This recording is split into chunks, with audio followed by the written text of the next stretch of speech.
Students, आज के lecture में हम डिस्कस करेंगे अबाउट फ्यूल सेल।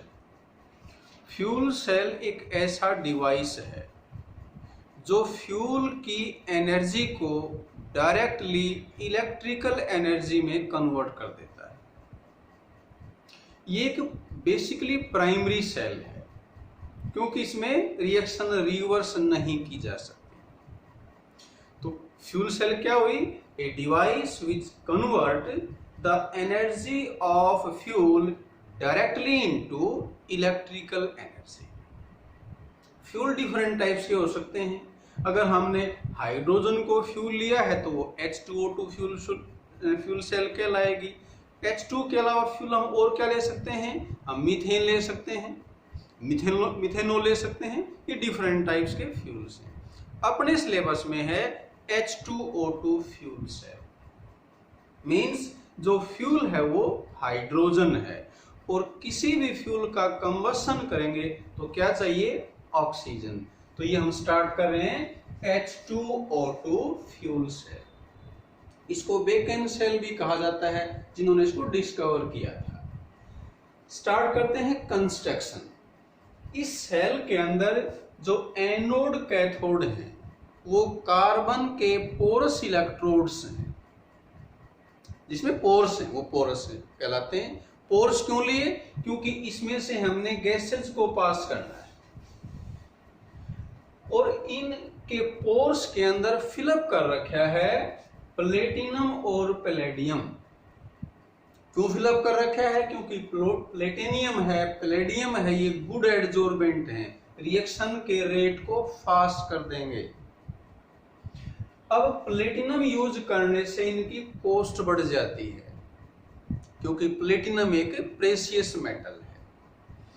तो ये हमने कंस्ट्रक्शन के बारे में बताया कि एनोड कैथोड है वो पोरस कार्बन इलेक्ट्रोड्स हैं जिनके अंदर प्लेटिनम और पैलेडियम फिलअप किया गया है और इन दोनों इलेक्ट्रोड के बीच में ले रखे हैं हमने concentrated solution of strong base KOH या NaOH और वो यहां पर काम करता है एज इलेक्ट्रोलाइट। वर्किंग कैसे होगी इसमें? हाइड्रोजन गैस हम पास करेंगे तो हाइड्रोजन गैस क्या हो जाएगी? Oxidise at anode. और हाइड्रोजन गैस ऑक्सीडाइज होगी तो इलेक्ट्रॉन का लॉस करेगी, एचाइन बन जाएंगे।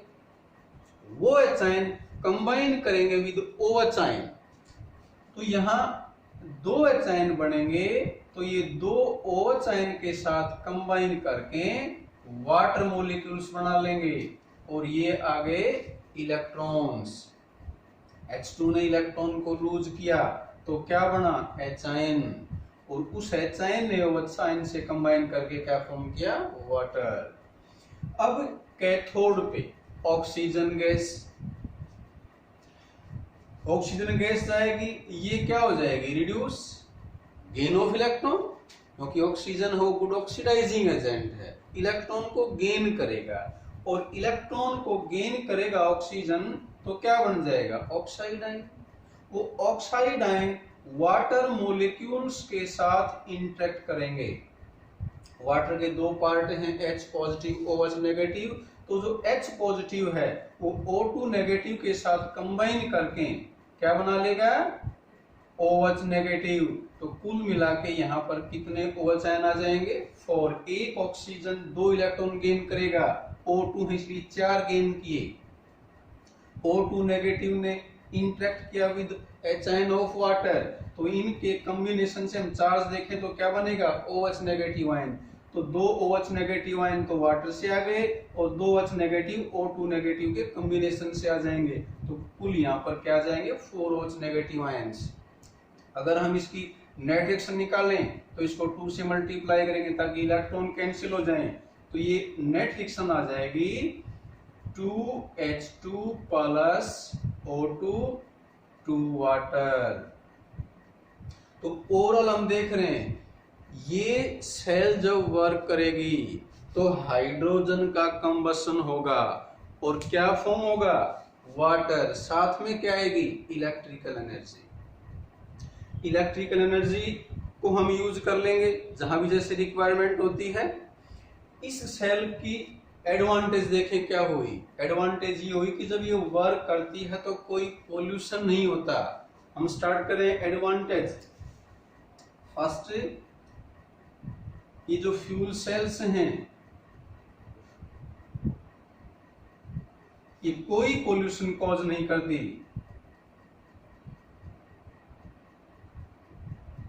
दूसरी एडवांटेज इनकी क्या कह सकते हैं, दे हैव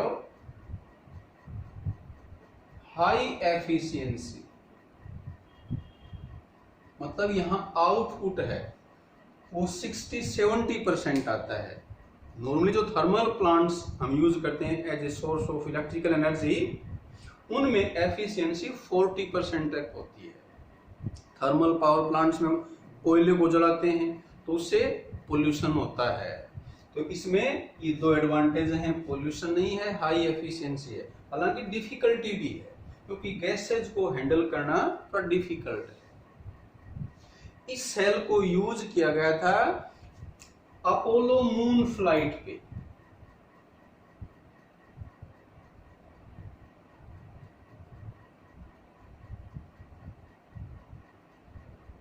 और 11 डेज तक 200 किलोग्राम फ्यूल सफिशिएंट था। चांद पे गए थे, जो मिशन का नाम था अपोलो मून फ्लाइट, उसमें 11 डेज तक 200 किलोग्राम फ्यूल सफिशिएंट था। और जब सेल ने वर्क किया तो जो वाटर वेपर्स आई, उन वाटर वेपर्स को कंडेंस कर लिया और उसको ड्रिंकिंग के लिए यूज किया।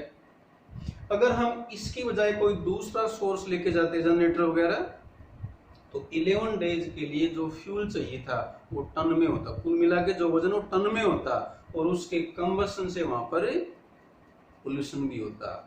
तो ये हमने कुछ एक्सप्लेन किया अबाउट फ्यूल सेल।